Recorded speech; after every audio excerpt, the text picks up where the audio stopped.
Welcome to Dynasty Playbook, where we talk for an hour and a half before we record and use up all the good football conversation. I'm your host, Drew. You can find me on Twitter at DrewDotsonNFL.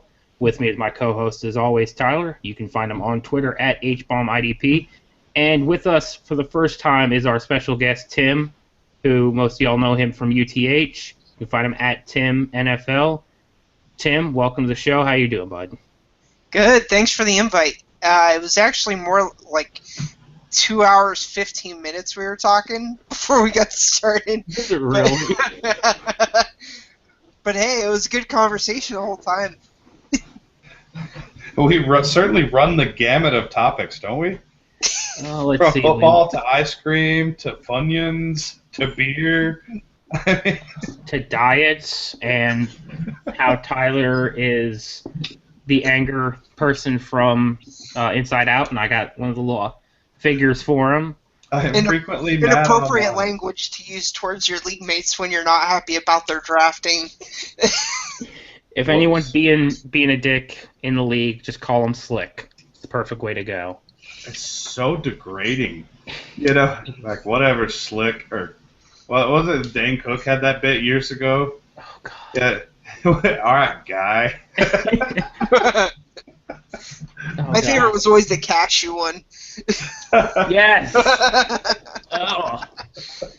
I remember when Dane Cook actually used to be funny. It was hilarious. Where are my shoes? Fuck shoes! Oh. We could turn this into a let's talk about comedians for an hour podcast, and I would have just as much fun with that. But instead, we're actually going to just jump right into a conversation we started to have before we recorded it. Then we decided, you know what, let's record this because we're going to use up all the good conversation again. We're talking about, two startups Tyler's in. Zeke just what we said, 105 and 108? 105 and 107, respectively. Okay, one of them, he goes number one running back overall. One of them, he goes behind Gurley, and he went over Bell in both of them, correct? That's correct. And we were talking about just, kind of where we're at on this. I like Zeke. I love Zeke. I'm still taking Cooks over him. I'm still taking Allen over him. He's not a first-round player for me. And a lot of that has to do with, he hasn't played in the NFL yet. There have been plenty of top 5 players that just busted hard. And the chances of him doing it are not high at all. I'm still taking him in the second round of a startup, but not over Cooks, not over Allen. It's probably a push with Parker for me, but Tyler, go ahead and continue going with what you were saying with it. Yeah, it's weird for me with these 3 guys because, it is clear as day that these are your top 3 dynasty running backs. I can't imagine anybody having anybody else sneak in their top 3. But I don't know where I am on any given day. I don't have Zeke number 1, but I don't know that I necessarily don't have Bell number 1 or Gurley number 1. I go back and forth with Bell and Gurley sometimes, and of course it's going to be team dependent, but Bell, all right, he's got the issues with the suspension and then the continuous knee injuries, but he's still super young. And every time he's playing, what his floor is 15 PPR points. That's basically the absolute minimum you're going to get out of Le'Veon Bell on a given week, which is fantastic. I don't think Gurley's anywhere near that high floor. So if we're taking Gurley ahead of Bell, we're taking him because of the age, basically.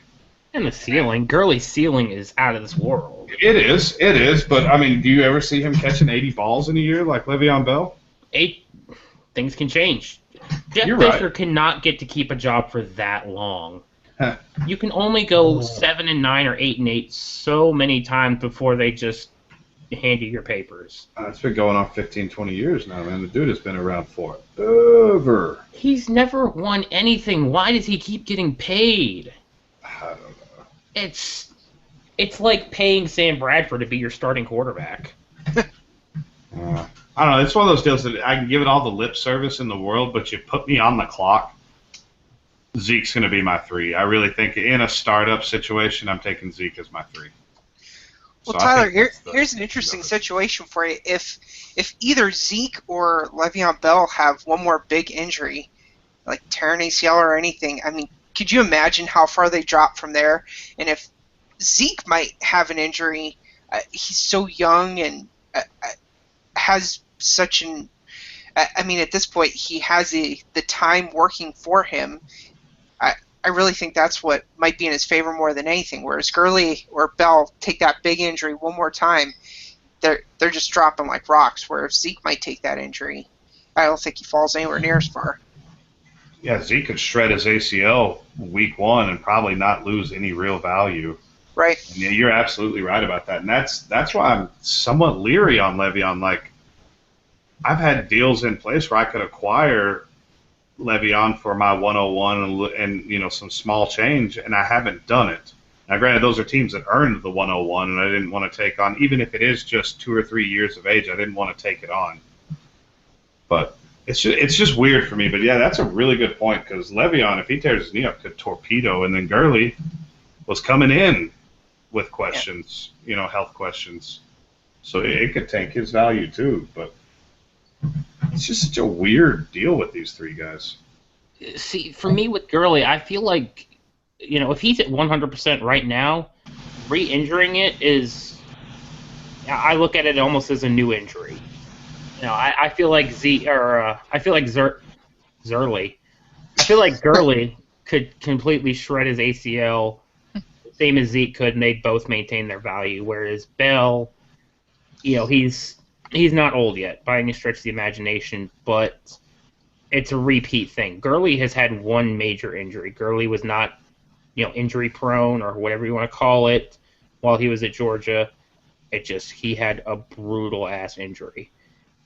But, if you start talking about more extreme injuries, then you're betting on a Marcus Lattimore situation, and that's such a low probability of happening. Even Nick Chubb, if you saw his injury last year, you could have said that's it. He's done with football. But the reports are looking good. Looks like he's going to play. And I'm going to come into this, as long as everything says he's 100%, I'm not going to hold that against him, even if it's a brutal-ass injury. But for me, it's still clearly Bell, Gurley, Zeke.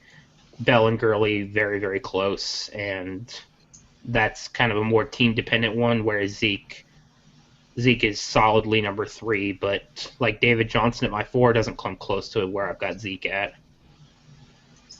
Yeah, I think that's pretty fair, and I think you're going to find that to be roughly where everybody else is, depending on where they want to rank the individuals in the top 3.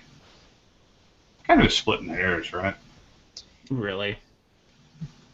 I always feel sad going into a startup because I know those are guys I'm probably never going to touch. Yeah. And going into a startup, I know I'm probably going to have the Mike Evans, the Sammy Watkins, something like that, but I'm never going to come close to touching the Todd Gurley or Le'Veon, especially Le'Veon Bell or any of those guys. I just won't do it in a startup. But I do have one Dynasty League that is insane, where I have Zeke, Todd Gurley, Brandon Cooks, Allen Robinson. That team is just loaded. That was my first Dynasty League. I blew that team up that had Des Bryant, AJ Green, and Demaryius Thomas on it. I blew the whole thing up and built it back up in a year. Lord have mercy. And I'm guessing that build-up started with the 2014 class. It sure did. Allen Robinson in the middle of the second round. Mm-hmm. What leagues were y'all people in? I keep hearing about it. Was happening, dude. It was happening. A-Rob in 14 team PPR. And I couldn't get like A-Rob Lillard in like 201. I hate you guys. Well, I was taking Moncrief at 204. But I mean the guys that were getting taken. I mean, Moncrief was usually going after A-Rob. Marquise Lee could go ahead of A-Rob at any given time. We weren't doing it, but it was happening. Ebron, Sankey, Hyde, and then eventually, inevitably somebody pops off and takes a QB, so it just bumps a guy down, and those of us getting A-Rob late were the beneficiaries. Oh, and then I feel like that kind of that balances out taking J-Matt at 103. Yeah, I did that a lot. Yeah, it's all right. I took him at 104 a ton. The only reason mine it wasn't as bad for me is because I was too busy taking Cooks at 102 over Mike Evans. I only did it still once. Not on that one. I'm still saying it would have probably been better for me to take Evans, but I still don't feel bad about it. I went with my conviction on that one, and even if I lost by a little bit, I'm still pretty happy with it.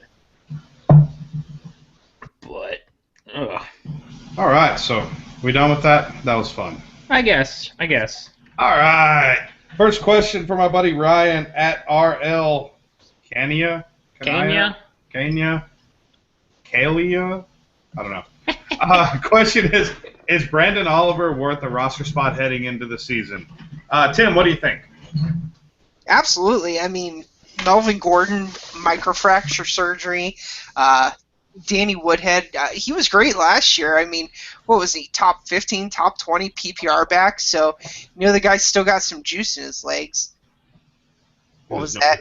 I said RB3, if I'm not mistaken. I'm getting hand signals from the little screen.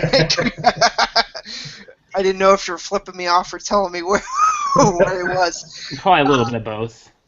Maybe both. Might have been giving me the asshole sign or something like that. But yeah, I mean, Danny Woodhead, you gotta wonder how much juice he has left. He's getting pretty close to 30, so yeah, Brandon Oliver could step right back in there. Who knows what's gonna happen? Maybe they should have kept Donald Brown. Okay, let's simmer down here.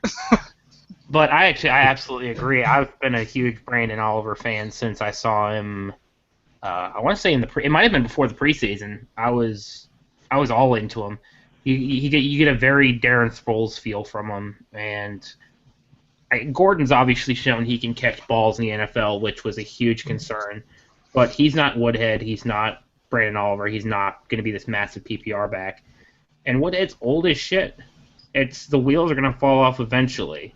And, I mean, it's going to be a sad day when it does, but when it happens, Oliver is going to be a killer third down back. He's going to have that Chris Thompson PPR value, which, I mean, it's absolutely worth a stash. If I've got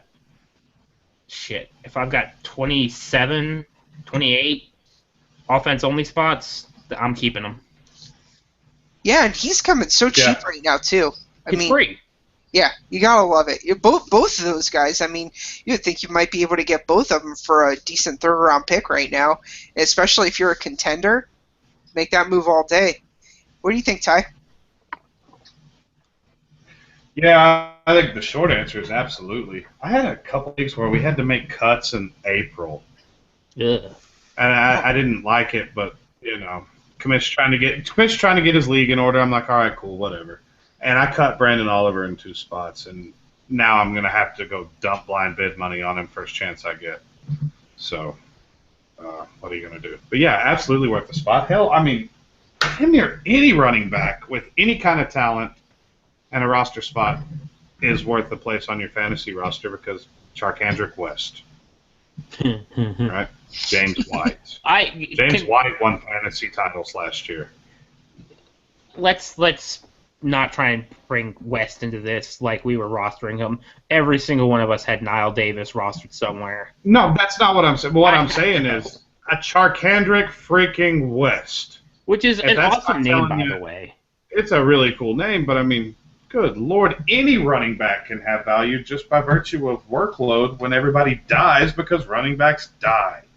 Melvin Gordon, microfracture surgery, was there? I mean, that's shit news. That is terrible news. The worst news. But, yeah, Oliver's likely to get some burn even if Gordon's fully healthy and Woodhead's fully healthy.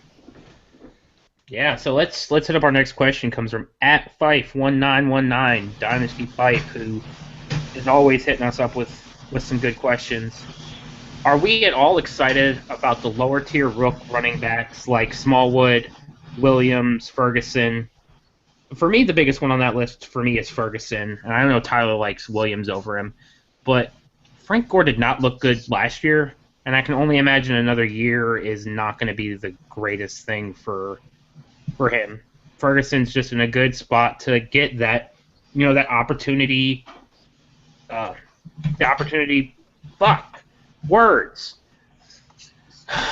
He's going to be in a good spot to get the opportunity carry. He's going to gain a bunch of value if he's putting up points. And all of these guys, I'm holding until they do something and flipping them. I'm not counting on any of them being long-term assets, especially with the class coming. We talked about last week about these 17 running backs are coming. And even if it's not in 17, 2018's already got some stellar guys getting ready to come out. So these 6th, 7th round picks, these guys that are, going to do enough to be, rosterable but not a starting running back, if I can trade them for anything substantial the first opportunity I get, I'm going to do it. Yeah, even if you move laterally. Like say you take one of these guys in the early third, and then mid-season you get a second or a third for him. That's not the worst move in the world because it's just a bad class. Williams for me is the best of the bunch by far. Now his situation is probably the worst of the bunch, but I don't really care because I think he's the best running back. Smallwood, I watched quite a bit because I'm a Big 12 guy. I just thought he was kind of a guy. And he went all of a sudden. Now he's a second-round rookie pick because of some blurb or something that got put out last week. So, but the opportunity is there because he's behind the glass man and 47-year-old Darren Sproles. So he's so old. He just keeps going, dude. Dude, he just keeps going. He was in the same backfield as LaDainian Tomlinson and Michael Turner, and somehow he's just still running around. All 5'6" of him. That is a brutal person. This is a good little trio. if you're taking stabs in the third, I'd gladly take any one of them. You just go ahead and throw Keith Marshall in there, and Lasco a little bit later. They're just a bunch of guys that could blossom due to opportunity. But Williams, to me, is the most talented one. Yeah, Tyler actually said it on the last podcast, and I couldn't agree more. That after you're done with Carew, I'm just going to keep throwing these running backs up against the wall and seeing who sticks. Because it's all a crapshoot. Once you get past Carew in terms of wide receivers, Josh Ferguson, that's sitting behind Frank Gore and nothing else. What, Tyler Varga, Josh Robinson, who was named for a little bit, he's got nothing. And what posts over at UTH were saying that Josh Ferguson was comparable to guys like Theo Riddick and guys. His receiving ability is just next level. And if you put him on the field with going 3 wide, it's just going to be bonkers what they could do there in Indy. Can we pause for a second? I don't want us to overlook the fact that one of these guys' name is definitely Smallwood. that's at least worth noting in your draft notes. If we're going by cool names, drop him down. That is not the way to go. You got Sharkhandrick West, who is at the high end of the spectrum, and then you got Smallwood way down here at the bottom. But definitely some fun names. You got Dixon.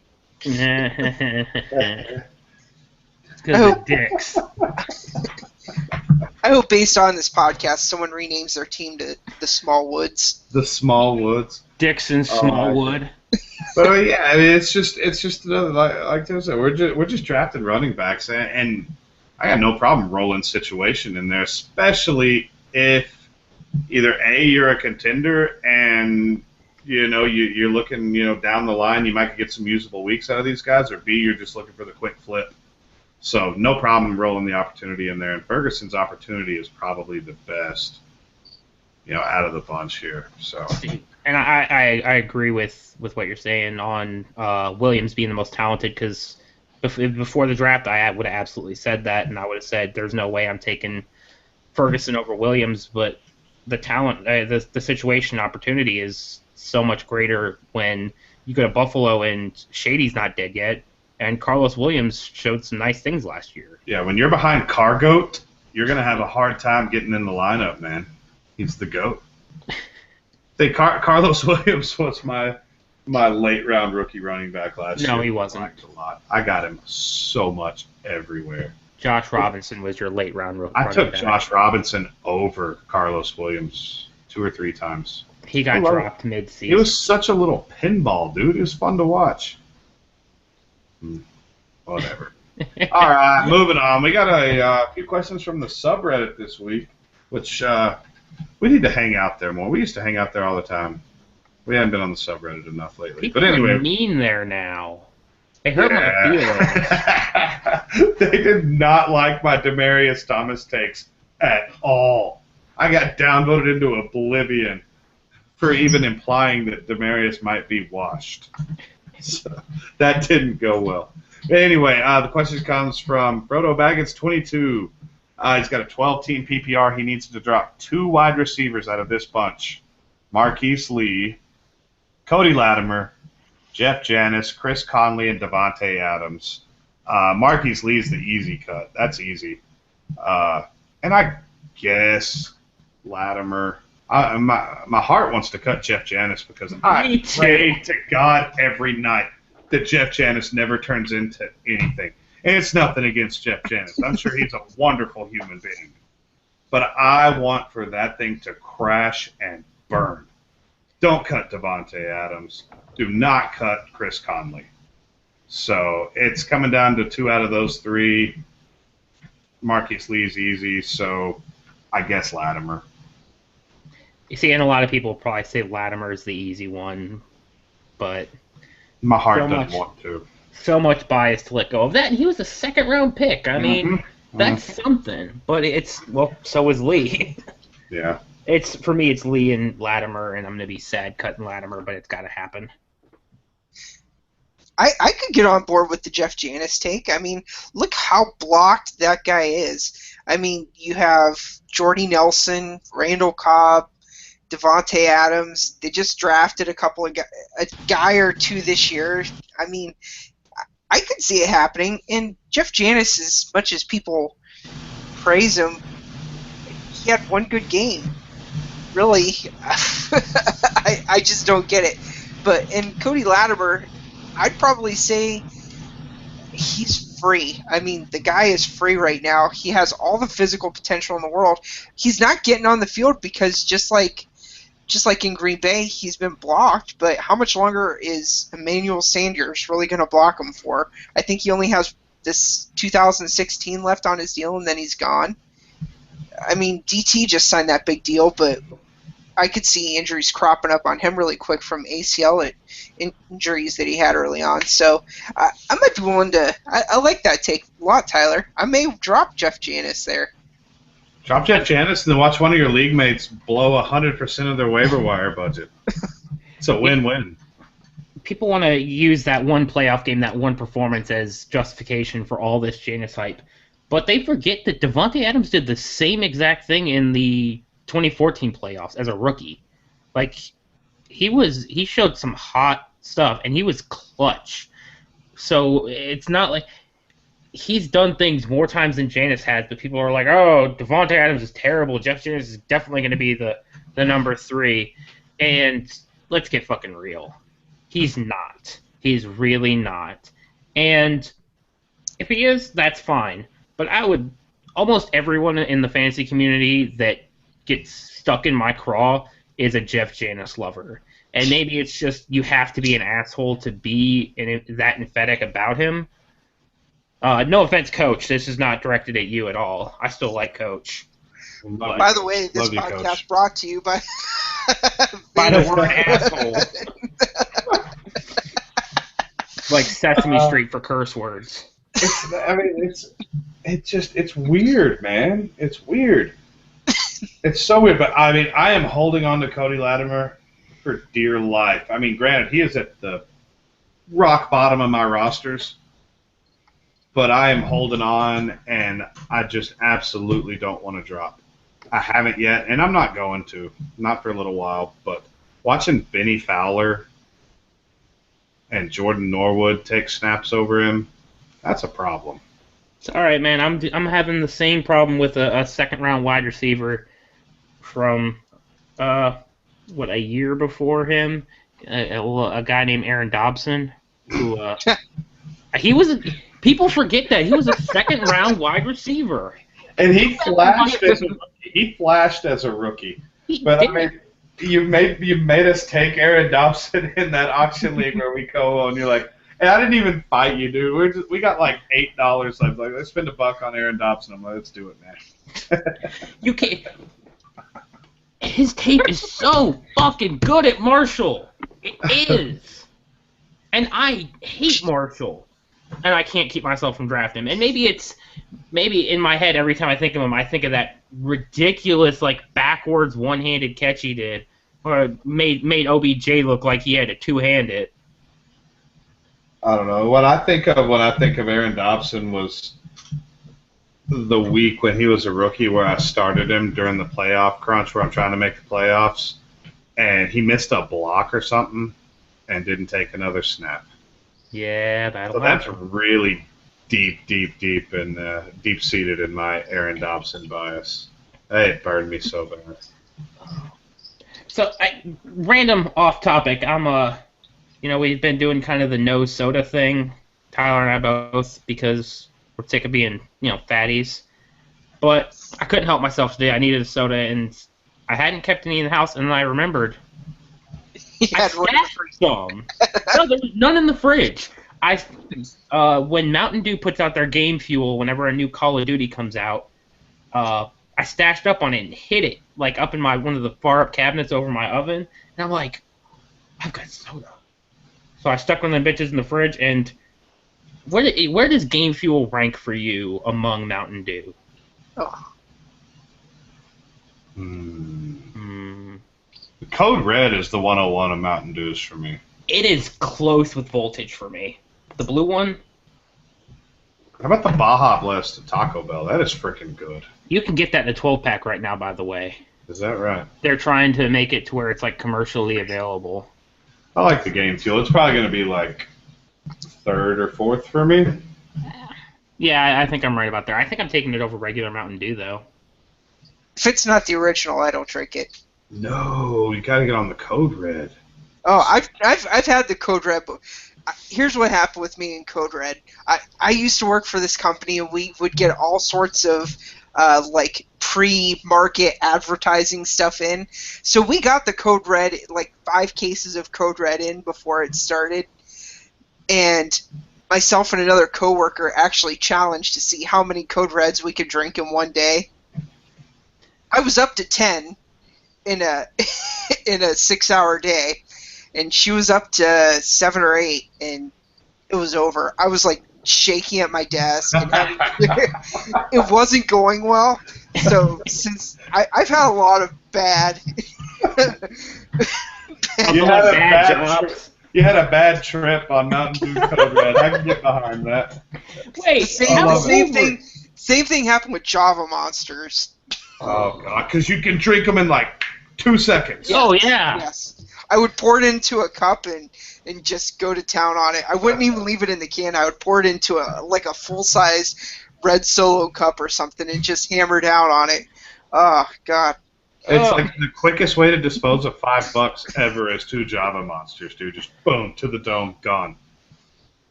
God. How old were you when you had that job? Because Code Red's been out for a hot minute. I was like 11 when it came out, so 14 years.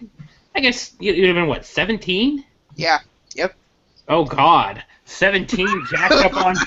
Oh, I can only imagine 17-year-old me, like... Because I used to get jacked up on some caffeine, but, like, shaking and shit? That's living life to the fullest, man. I can respect that.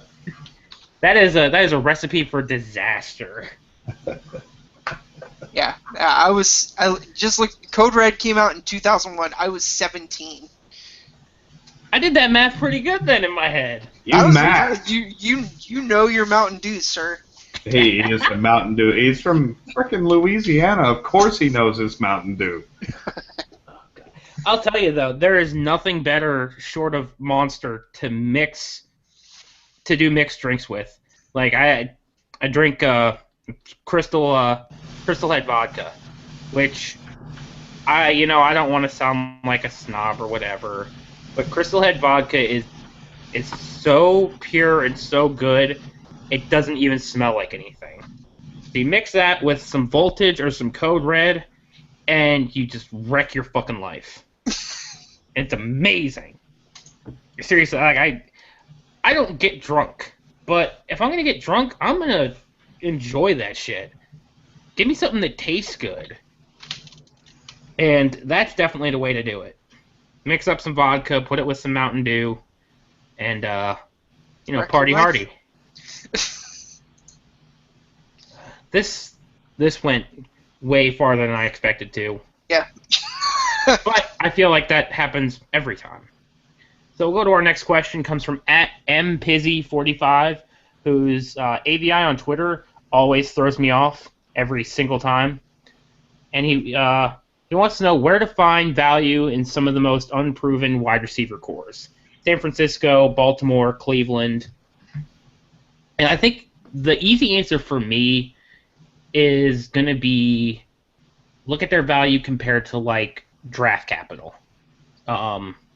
Look at Smelter. Smelter's, he's got decent draft capital invested in him. And granted, they've got a new regime in town, but Torrey Smith, I don't know what happened on Twitter like a week and a half, 2 weeks ago, where everybody decided to go, we like Torrey Smith again. Why? Why? What the hell happened there? What league are you in where you get points for pass interference calls? No. It's Smelter, and you know what? I'm gonna give Brady a quick shout out. I'll take some Quentin Patton, and maybe I just liked what he did at LA Tech, and I have a hard time letting go. Which, I mean, surprise, surprise, I have a hard time letting go of biases. Weird. Baltimore, the smart thing to do is go with draft capital, and Rashad Perriman was a first-round pick, but he's so bad. It's just like catching the football, which he's like supposed to be good at. He runs fast and his hair goes away. That's like the two things he's good at.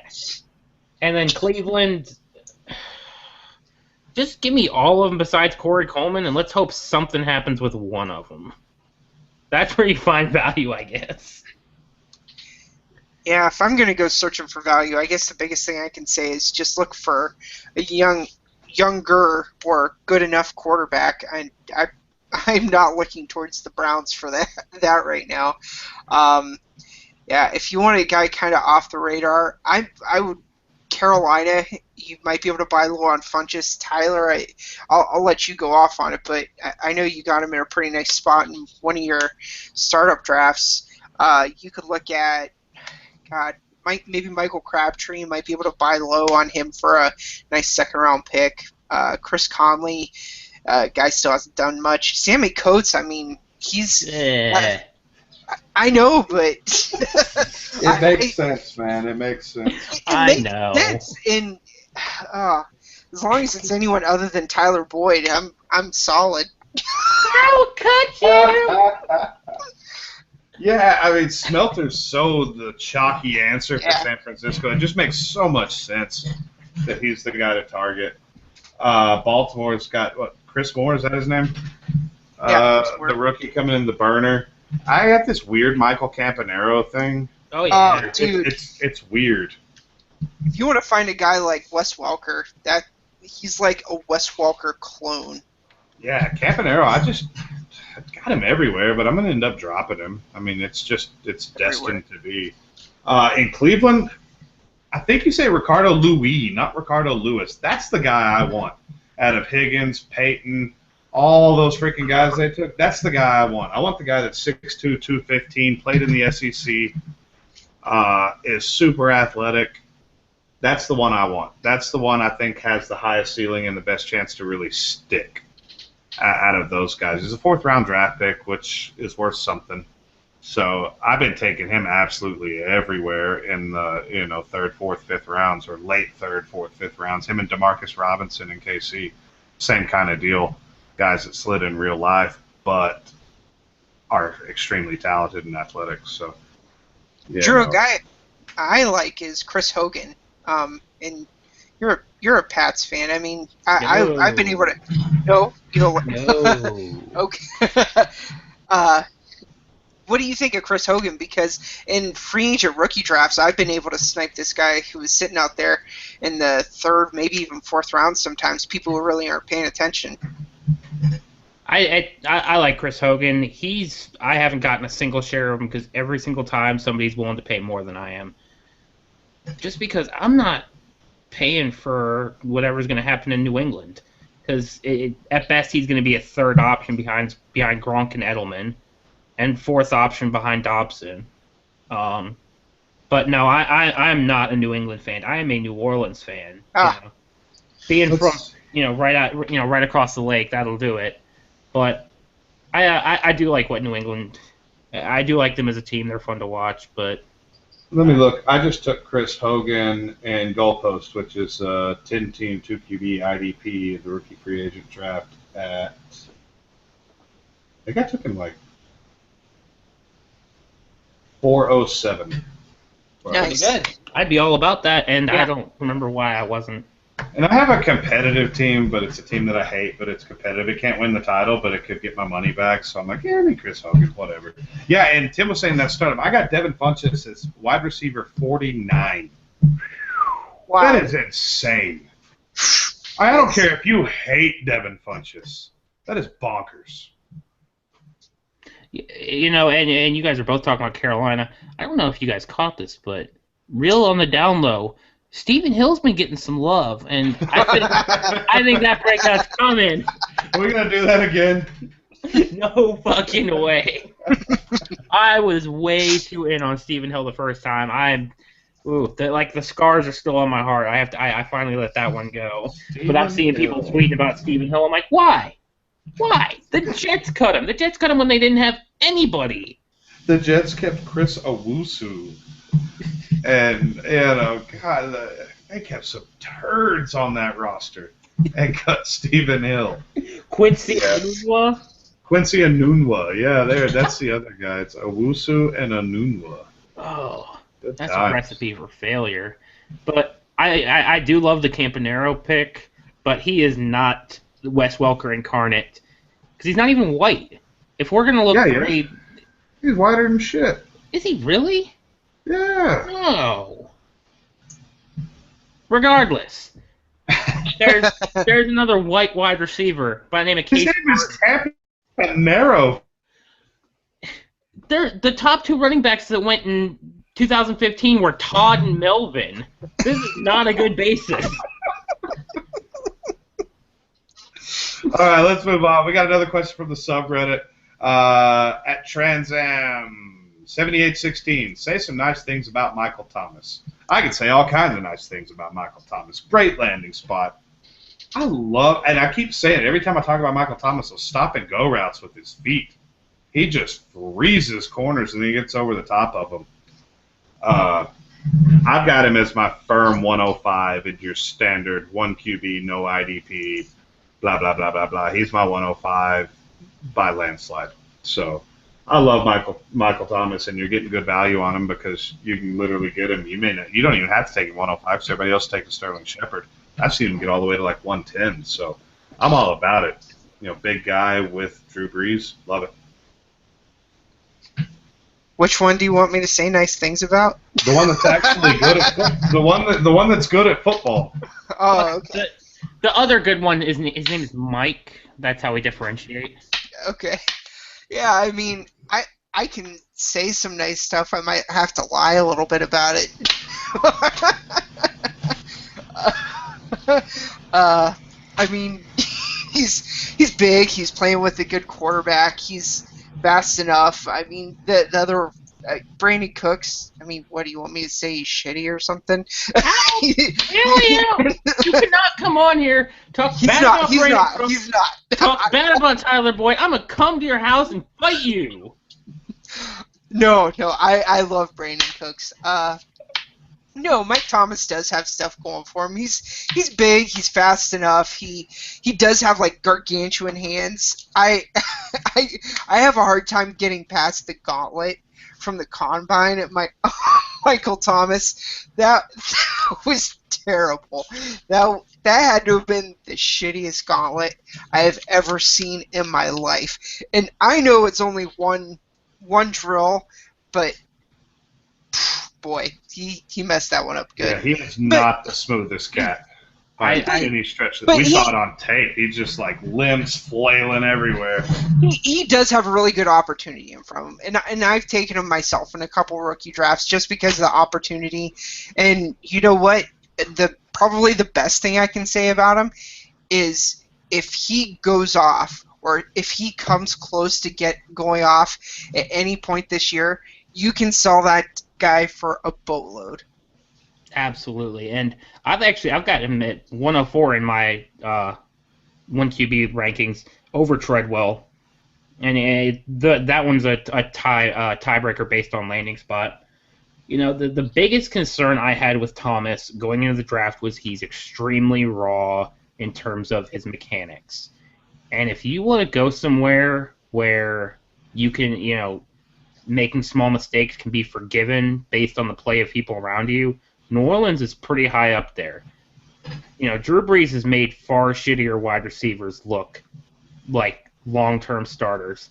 And then working with Sean Payton, you know, there's not many better offensive-minded coaches in the NFL. He's gonna do stuff with Thomas. They're gonna make him successful. I like Michael Thomas a lot. I just was upset that we took him because we needed defensive players, not because we actually took him in particular. But moving on from that, because I feel like if we say anything nicer about him, I'm going to have to bump him up farther on my rankings, and I can't do that. The next one comes from another one from Reddit, Tim Dynasty RZ. How much does a change in defensive philosophy from a team, i.e. 4-3 to 3-4, move individual players' values, and what position is affected the most? And the easy answer to this is going to be any of your edge rushers, any of your 4-3 defensive ends that just do not have the bulk to stay on the line in a 3-4. They lose massive amounts of value going to linebacker. Also, your middle linebackers, your inside linebackers in going from a 4-3 to a 3-4, they're not going to lose a ton of value, but the production, I feel, is going to dip.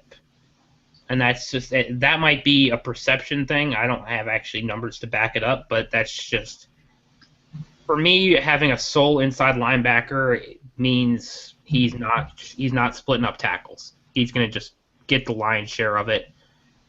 Other changes, one of the nice things is moving from a 3-4 to a 4-3, you'll get guys that gain defensive tackle eligibility, which, I mean, it's not huge, but it's a nice little bonus. Other than that, that's about where I'm at. Yeah, it's pretty cut and dry. I mean, you hit it pretty hard. The 3-4 inside linebackers, yeah, they will lose some value, they will lose some tackle volume, but it's not enough if they're a really good player to just go send them tumbling down the ranks. But oh no, not by any means. It's the edge guys, and then you can get a boost either way on the line depending on what type of line. Like a Jarrell Casey. Jarrell Casey's never going to be a 3-4 outside linebacker, so he moves to a 4-3. Probably going to grab defensive tackle eligibility, which is great, and DT premium or DT required. I mean, it's fantastic. You know, so just I like the danger of the edge guys. I love it. I mean, I really do. You know, it comes every year when the positions change and everybody's pissing and moaning because Khalil Mack's a linebacker.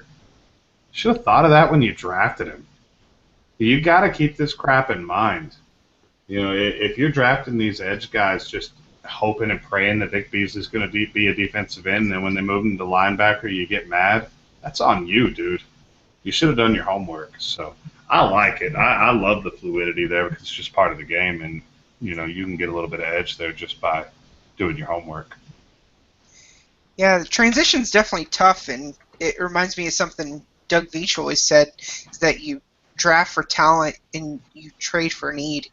And when you're looking at players in your rookie drafts, you really have to go for the most talented guy on the board. When you guys were talking about your IDP, and Drew, you took Joey Bosa, you know what kind of scheme he's going into, and right now where his floor is at being in that scheme, but you also know the massive potential that he has if they change that scheme. So what you said about changing schemes is nice, but you have to also be very aware of the floor that these guys can have being with those type of situations. Yeah, defensive side, I'm building floor. I mean, ceiling is fantastic, but I'm always looking at tackle floor. That's Right. the main thing I focus on. Yeah, and it's part of the reason why edge rushers fall down the board, because I mean a lot of these guys are top 10 picks, but their talent, the talent they have for the NFL is not necessarily translating to talent for IDP. You know, these guys are going to ramp not up. mutually exclusive. Exactly. Look at Justin Houston. Justin Houston is an all-pro player, but even in the best scoring, if he wasn't getting 20 sacks a season, he's outside of your LB1, which outside of your LB4s. You know, like Von Miller's damn near unstartable, unless you just really want to throw a dart. Unless you want to make scoring like ours, which, I mean, and even then, he didn't even crack, like top 25, top 30 linebackers. In NPLB, I would have bet Houston was a top 3 linebacker his 20 sack season. With the monster season. But, I mean, with a 12 sack season, he should still be top 15, top 18. I'd like to look at the numbers on that. I don't know. Anyway, edge rushers. That's my take. Good take. Yeah, thank you. All right, next question from our buddy, the squirrel, at Breeze IDP. 2 parts, related. Which player this year makes your pants the tightest, and which makes you the most flaccid? So, Drew, who's giving you a boner? Oh, I feel like my initial thought is Carlos Hyde, and this one didn't immediately come to mind just because Bree sent us the question, and he and I have a mutual man love for Carlos Hyde. But you look back at what he did with Shady his first year in Philly, and Hyde is a powerful runner. He could just light the world on fire this year, and I'm praying to God, because I mean, he torched that Minnesota defense last year, who was a good defense last year, and then got injured. Imagine that. Top that off with a well-made offensive scheme, and just that's got the potential to rip some denim. Just split my zipper in half. Who else is Ladarius Green? I could easily see Ladarius Green being the number 2 option in Pittsburgh this year, because Sammy Coates, as much as grabbing Sammy Coates can be good to pick up some potential value, he sucks at football. He is just terrible. Ladarius Green, we could be looking at an 80-90 catch season because the volume that happens in that offense. Antonio Brown can't catch 248 balls. I mean, he'll get close, but it's just somebody's going to have to catch him, and I think this is going to be a huge breakout season for Green. And who makes me flaccid? My initial thought is Flacco, just because every time I try and type his name into my phone, it autocorrects to flaccid. But who makes me the most flaccid for this season? That's a hard question. It isn't a hard question. It's actually, it's quite the opposite. I Who see gives you what a shrinky dink? You know what? I'm gonna tell you. I'm gonna let you guys tell me who makes your pants tight while I think about who deflates my balloon. Tim, fire away, man. There are 2 wide receivers that, oh boy, don't let my wife walk in on me when I'm talking about these 2 guys. Kevin White's definitely one of them. I mean, the reports I'm seeing coming out of camp, I saw someone compare Kevin White to Andre Johnson. That's tall praise, and I don't know if that's the case any stretch of the imagination, but Kevin White is a beast. I loved his film, and dude's big, he's fast, he has massive hands. I love what he could do there in Chicago, and he may have the job to himself after the 2016 season. And the number 2 guy would be Michael Floyd in Arizona. I mean, dude was getting ready to beast out last year, and then he broke his hand, and the bone was actually sticking out of the glove. And I mean, and the fact that he was still able to come back last season from that and do what he did, I can't imagine Larry Fitzgerald has that much more left in the tank that he's going to push a stud like Michael Floyd down the board. And if you want to talk about a guy I just can't get excited about, I cannot stand Jeremy Maclin. Every time I talk about this dude, every time I think about the name Jeremy Maclin, I just want to sell or smack him across the face. I mean, I just can't stand this guy.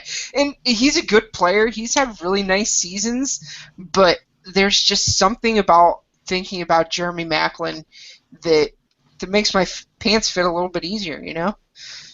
You were meant to be with us. You just nailed two of our guys and then rained on the Jeremy Maclin parade. I hate Jeremy Maclin.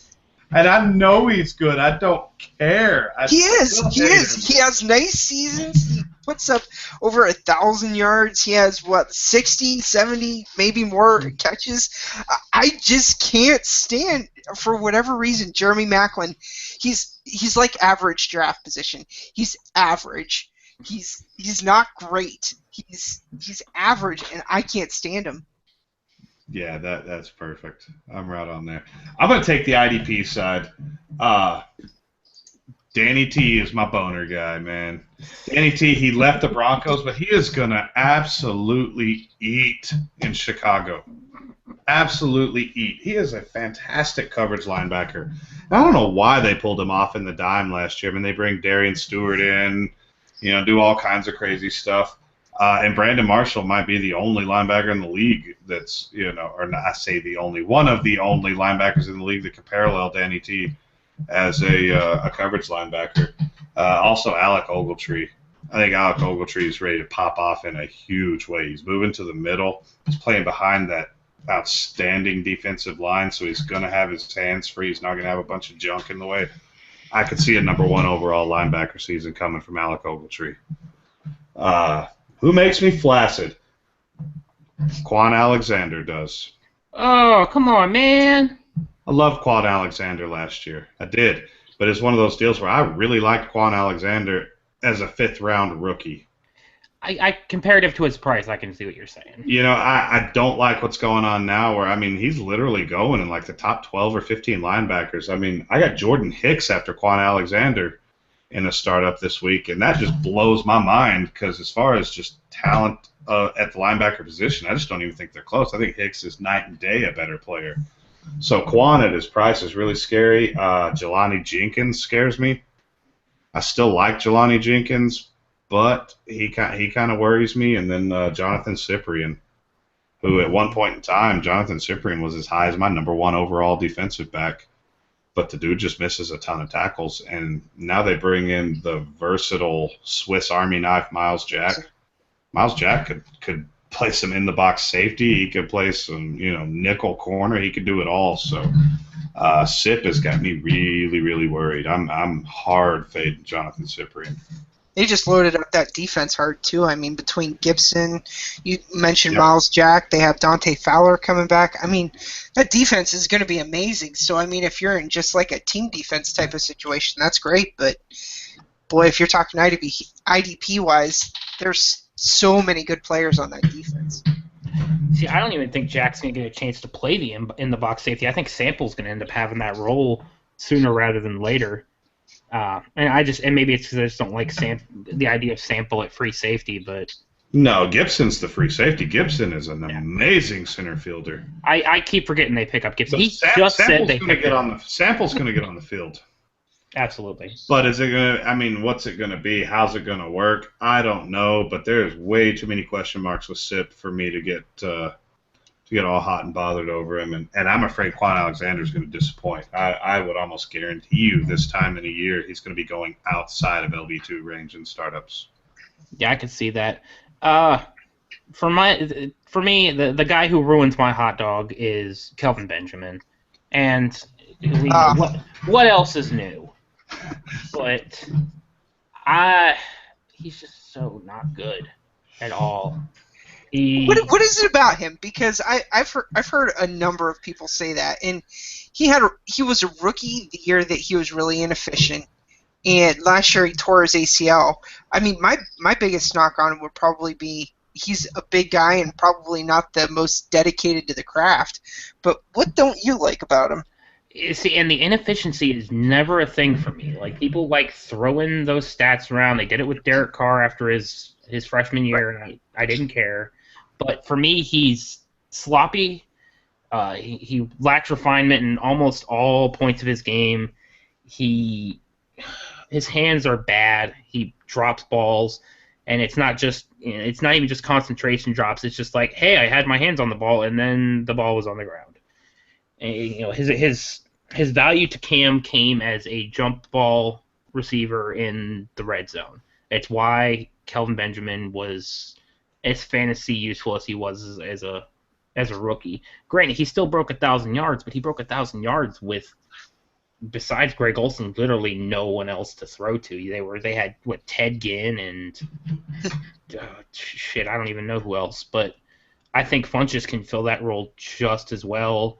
And they didn't even have Ted Ginn the year he did that because he was still in Arizona. That's right. They had Corey. Philly Brown. Corey Brown. Philly Brown. And somebody else. Corey, don't call me Philly Brown. Jericho Cotchery. Cotchery, that was the other one. That's who was competing for targets. I don't know. I want to beat up Kelvin Benjamin all day, but the likelihood of him putting up numbers at least as good as his rookie year are pretty high. And I don't even disagree with that. It's just it doesn't. He's like 32 years old. Can we poke a hole in that? He's gonna be 26 this year. Yeah, he's 26, and John Brown is old enough to be his grandpa. John Brown is old, and I don't like calling people out, especially when they can't defend themselves. But Matt Harmon this week definitely made a comment to the extent of John Brown is a better wide receiver than Brandon Cooks, and no. I think he was being facetious. I hope so. Do you not remember? I do respect Matt Harmon's work, man. He has really been on point a lot.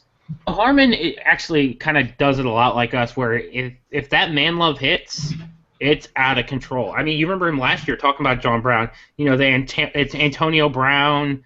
What is it, Marv Harrison ceiling? It's just crazy, and I love it, but I completely don't agree at all. But I had somebody on the IDP side, and then it just completely out of my brain. The two rookie safeties, Neal and Joseph. Oh God! By the way, much erection. Stop! People, stop right now! Taking Sua Cravens ahead of those two guys. We are not having a fight here. We are not. Don't do it! Stop! I can see Cravens over Neal pretty easily, and I'm not as big a fan as Neal. I think Neal's going to spend too much time in coverage. I love Joseph. Yeah, Neal does good in coverage, and please tell me more of who in Atlanta they're going to put in coverage. Please. Who's going to make the tackles, dude? Nobody in Atlanta knows how to tackle. Warlow started for 3 years. They don't believe in making tackles in Atlanta.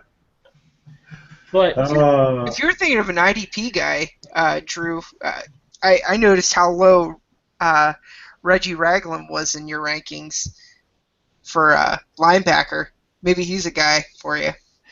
I don't dislike Ragland at all. I think he's going to do excellent work on first and second down, but he has limited to no ability to play on third down. He's not going to be able to rush the passer. He's not going to be able to play in coverage. So just on the basis that he's going to get 2/3 of what a full 3-down back is going to get in terms of snaps, that is why he falls on my rankings, not due to any concern with talent. You know who Reggie Ragland is to me, and I do think he's going to get some this year because it's not like Preston Brown is amazing on third down. Reggie Ragland to me is Benardrick McKinney with more hype. That's who Reggie Ragland is to me. Very, very similar players. He's better. Yeah. But I'm taking Deion Jones. over Ragland. I'm taking both of the safeties over Ragland. I'm probably taking Cravens over Ragland. And I like Ragland, but I get so scared of these guys that I'm afraid of their ability to play on third down. Yeah. It's the mistake we made with Paul Dawson last year. You brought up who did you bring up last week that broke my heart? God damn it. Yeah, it's all right. We're okay. You already brought up Strong, so we might as well just point out all our mistakes. But you know who we didn't make a mistake on last year? Danielle Hunter. Oh, boy. Such erection. He's going to be so good. I'm so ready. He is going to be what Mingo was supposed to be. And he's still like 20 years old, man. Seriously, like, and going back, do you remember how good of a linebacking tandem Mingo and Montgomery were? And then just nothing. Montgomery's got kicked off the team his rookie year for breaking team rules. And then Mingo's just been floating around like a fart in the wind. He just can't put on any weight. No. He's just so small. But, what are you going to do? Yeah. And our last question comes from @JoeyJits. Is it bad that I only have one DB through 37 rounds of a 55-round IDP startup? Thoughts on Devonta Hightower?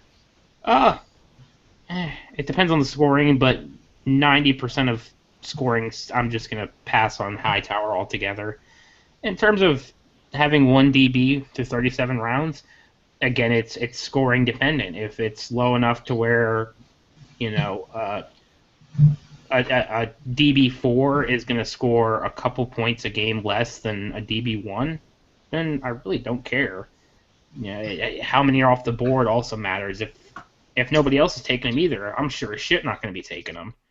But you can sneak in there with some late round guys, grabbing Adrian Amos, somebody like that, and it's real easy to shore up safety in the late rounds, especially if you're not in leagues. If you're in leagues with guys who don't quite know what they're doing. Depends on how many you start. That's the one that matters to me most. Now, obviously, the scoring matters, but if you're playing one of these IDP light leagues, where solos are like a point, then who cares at all about your defense anyway? But if you're starting two safeties, you can always go grab them off the waiver wire. Always. Bump that number to 3, they become a little more important. Bump it to 4. If you're starting 4 safeties and you only have 1 through 37 rounds, you probably are in trouble. Assuming you're in tackle heavy or, at least even decent IDP scoring, you're going to have a problem because it's not that deep. And if you get yourself in the trap where you're trying to play corners every week to fill your DB flex, that's a problem too, because they're going to be all over the frickin' place. So it all depends. But in standard, whether you're starting 2 safeties and a couple corners, I really couldn't care less about my safeties. Ditto. Boom. Words. All right. Now, we have kind of a tradition with the Dynasty Playbook. For the first time we have a guest on, they get to we used to have a weekly rant session where I would yell about whatever I felt like yelling about that week. But I've kind of let go on that, but our guests aren't allowed to. So Tim, I want you to go off. I want you to go on a rant about, it doesn't have to be about football, it doesn't have to be about anything fantasy related. What's stuck in your craw today?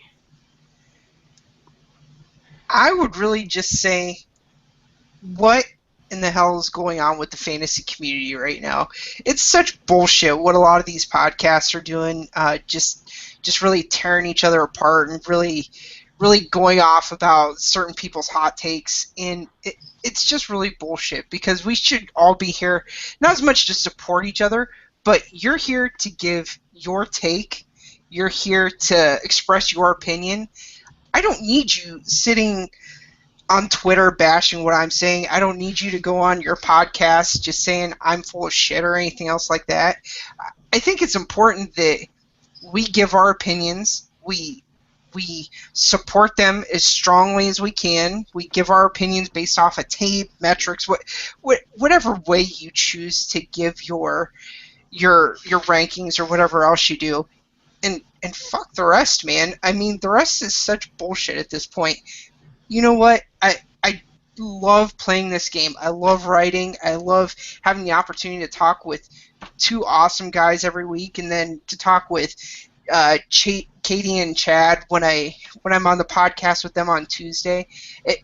It's such a great way just to express yourself, and the fact that someone else wants to go on their podcast and belittle how I choose to spend my time or who I choose to spend my time with, it's ridiculous. And I just hope everyone knows that Dynasty Fantasy Football, or Twitter, or whoever you're communicating with, it's supposed to be a community.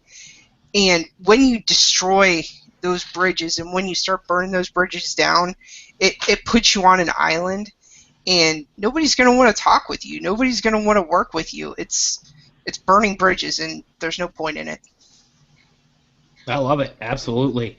I mean, we even did it ourselves a little bit earlier, hitting on Matt Harmon's takes when he can't be here to defend himself. But I think the biggest difference is, we can still respect his work. Right. I'm hating on a take, not his body of work, which is so common nowadays. And Absolutely. DLF, Absolutely. You respect Matt Harmon. He does so much amazing work. I mean, reception perception. The fact that he's so young and he's working at NFL Network, good on you, man. That's awesome. And I know where he came from and the work he puts in. Yeah, I don't put that against you at all. But I think the three of us and everyone listening out there knows what I'm talking about. I mean, it's drawing a line in the sand when it's not even like, we all need to be there to support each other, but it's a waste of our mental energy to be fighting against each other, spending time breaking down and trying to destroy other people's takes instead of trying to advance your own. Which, I mean, I've been guilty of calling people out as well, but with the regularity that it happens coming from certain camps, and it's a lot of times it's not even consistently, it's these guys that will just go full on and just hate on people, and I don't see the appeal in it. It's losing your objectivity. I mean, I guarantee, like, any draft, any strategy, anything, like if I see a draft pick in a startup or a rookie draft and I'm like, whoa, I don't agree with that, I try to get in that guy's head.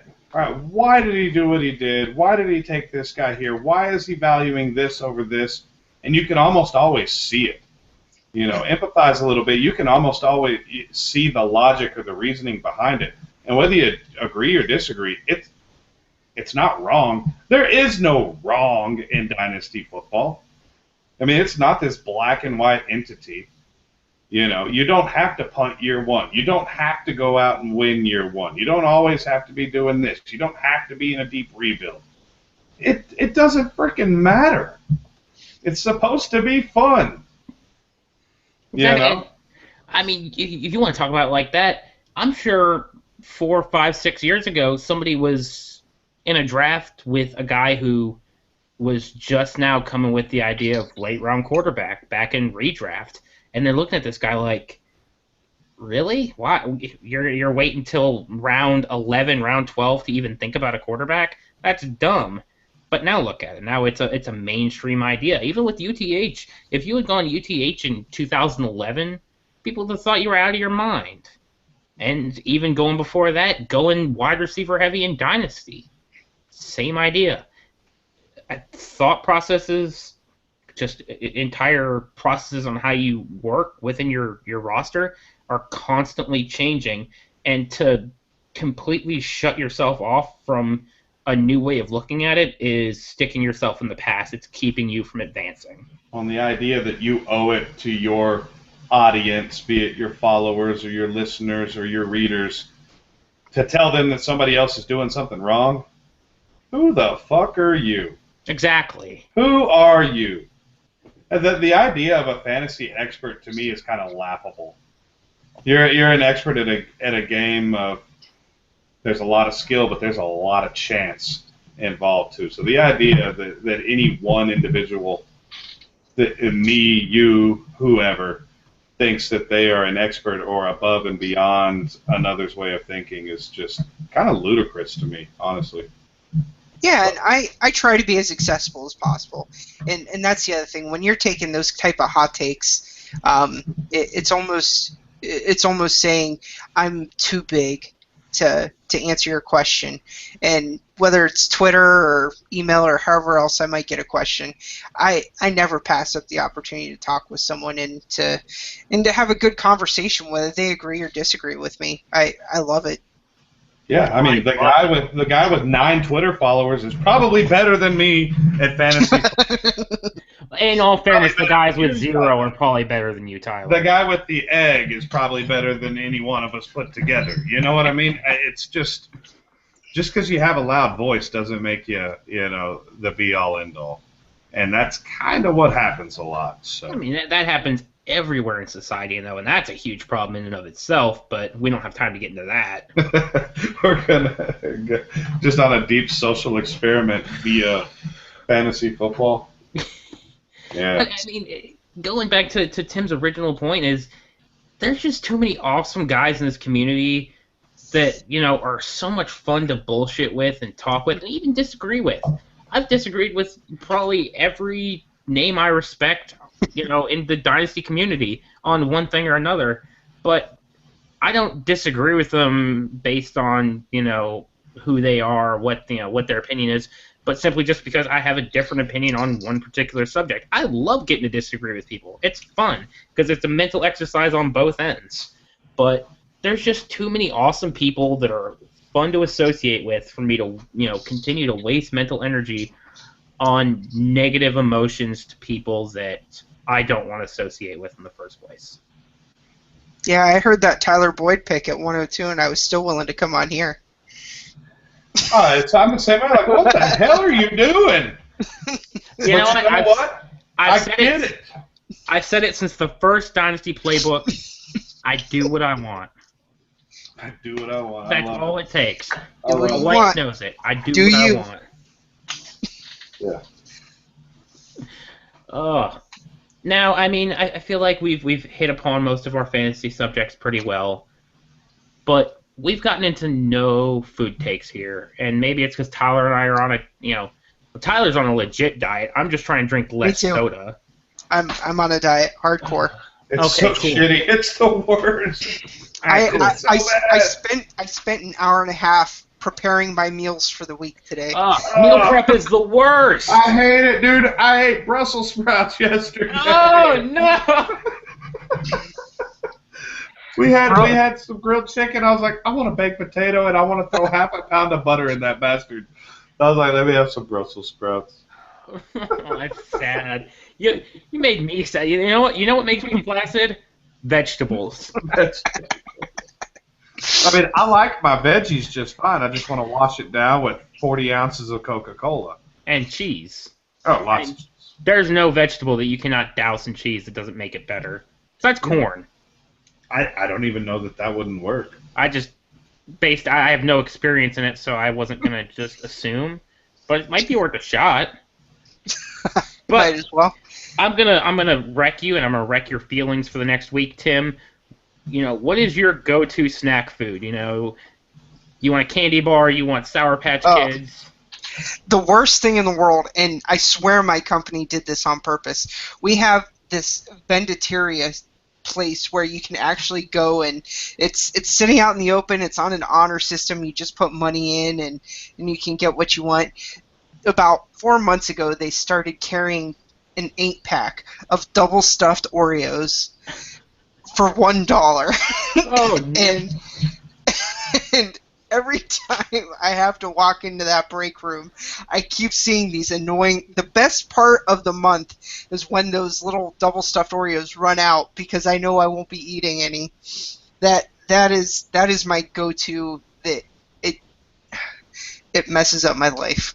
The problem with that is the reason they ran out is because you're the one that took all of them. Now, my question is, and this is real important, do they have milk somewhere in this cafeteria? They don't. I eat them dry. Whoa! I will scarf down some dry double stuffed Oreos, but I don't know that I would be straight up like scratching, itching, like, man, I gotta get some dry double stuffed Oreos. Dry double stuffed Oreos and a Diet Coke. That's all I need. Diet Coke, I can't do Diet Coke. The aspirin, like, it is healthier to drink a regular Coke than a Diet Coke. I'm not even kidding. Aspartame is so bad for you. It's got a higher diabetes incidence rate than high fructose corn syrup. You know, I'm like with fake sugar. You hear the story of like sharks can smell a drop of blood in 1,000 gallons of water or something like that. I'm like that with fake sugar. You know, throw some sweet and low in my tea. I'm on that shit. I know it's in there. I cannot stand fake sugar. Any variety of it, like a Coke Zero, no. So if I'm gonna not drink Cokes, I just gotta kick it all together. I can't do it. I'll tell you. If you haven't tried stevia, you won't catch that shit. I bet I will. I'm I like a bloodhound with fake sugar. Stevia? What the hell? That doesn't even sound right. It's like some guy named Steve in Pennsylvania invented. It's actually like natural. It's not like made in a laboratory fake sugar. It's just not exactly sugar. Sweet as fuck though. I like the high fructose stuff, man. Oh, I do too. If I get to watch it pour out of a jug, I'm all about that. I do like Monsters too. The Blue Monster is probably my favorite, and then I see your face, man. I like the Blue Monster, but the lemonade, the yellow one, the pink one, and the peach tea I like. The peach one is good. I've had the peach one. It's good. And we talked about the lemonade one last week. That's my hangover go-to, but I don't get those go down anymore. so easy though. Those go down so easy. Borderline Java Monster smooth. Yeah, but Monster ain't no sipping beer, man. Mm-mm. That's a chugging drink. I'll tell you, when you brought up the cafeteria thing where there's stuff out, it reminds me of what my binky was for the longest time. Because when you go on deployment, like 90% of it sucks, but 10% of it is the chow hall, which they think, all right, he's deployed, his life sucks, let's bring him some good food. And I guarantee you, I have never been no chow hall in the U.S. compared to my deployment chow halls, but they would have these little side stations with like packaged snacks, and they had the Otis Spunkmeyer muffins. Oh my God! I will murder some Otis Spunkmeyer muffins. So any of them, cinnamon, too. Blueberry, the double chocolate. The double chocolate has gotten me into some trouble. Oh, good. Yeah, Otis Spunkmeyer, he knows what's going on. Otis Spunkmeyer and I are homies. We go way back. Growing up, the only other thing were soft batch. The soft batch cookies. Yeah. You can't have hard cookies. If it's not an Oreo, get the hell out of here with your hard cookies if you're not an Oreo. I don't know, man. Pecan Sandy is my 101 of cookies. No way! Absolutely. So You're good. gross. Salty and sweet. Oh, so good. So good. Seems like every week you try and think of something new for me to not respect your opinion anymore.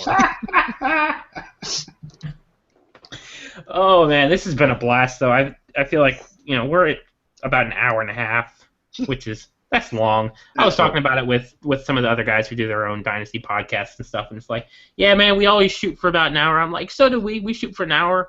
I think we done it once. Because none of us know when to shut our fucking mouths. Somebody gave us a voice. Who did that?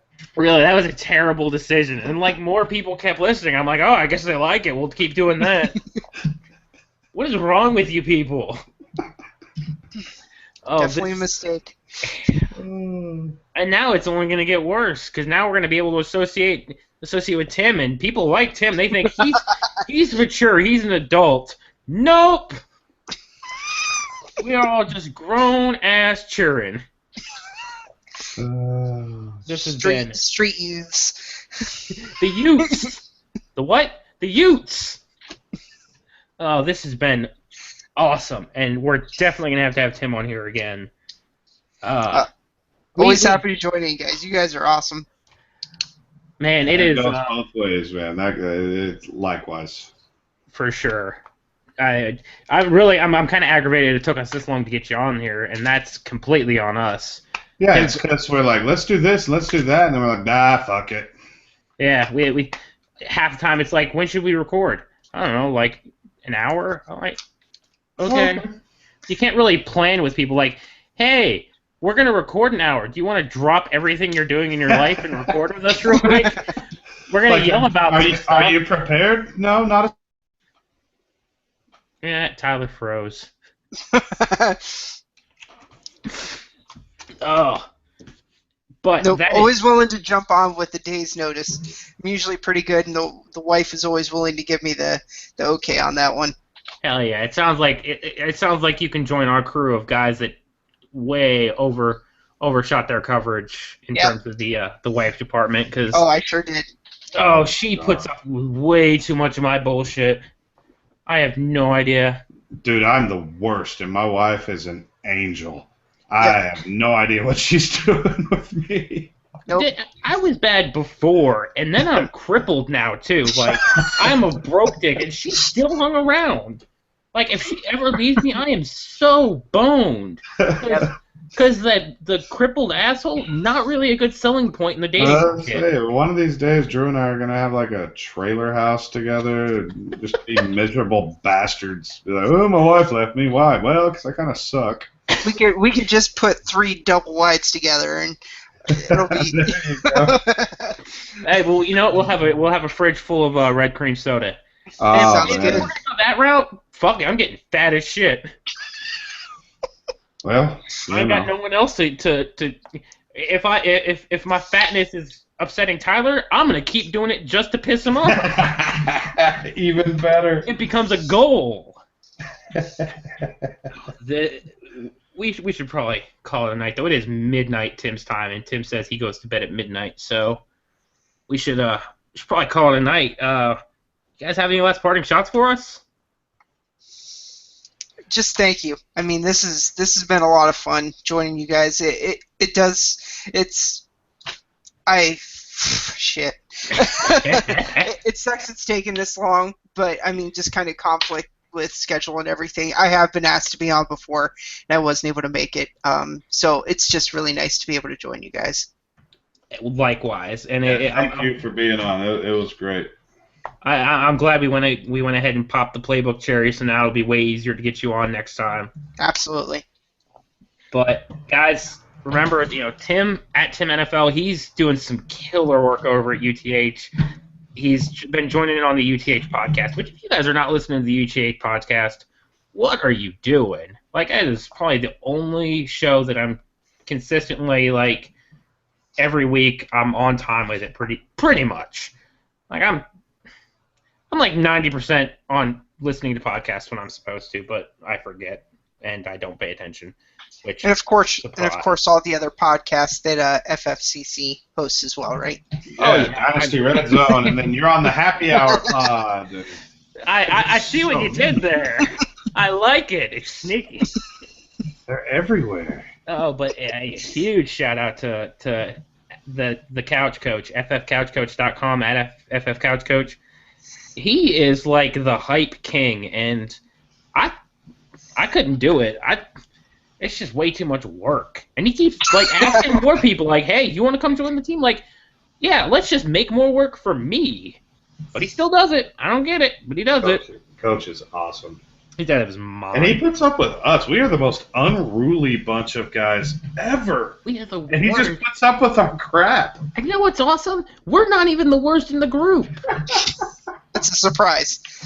You got Thor and Tony and Ryan, and like they're legit part of the Couch Coach crew, and they're just like, Coach just lets them do whatever. Like, burn some shit down. Coach is like, yeah, man, have fun.